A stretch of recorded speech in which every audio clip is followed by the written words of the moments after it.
twadde tukubiriza bannayuganda nti olunaku lwa leero Uganda Cranes eri mu ntabwe egenda kuzanya ttiimu eya Algeria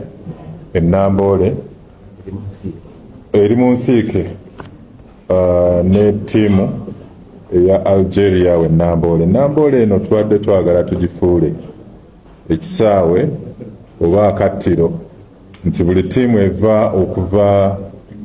buli gyevudde ku lukalu lwa Africa oba wa okujja okuzanyira Namboole erina okugenda ng'ekubiddwa. So nga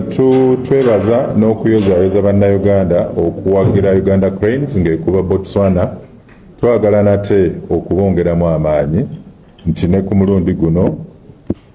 tweyongere mu kisaawe e Namboole tuwagire ttiimu yaffe eya Uganda Cranes, tugende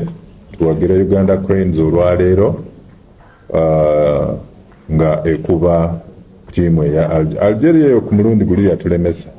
so twagala tulabe nti olwaleero wabeerawo ekyenjawulo.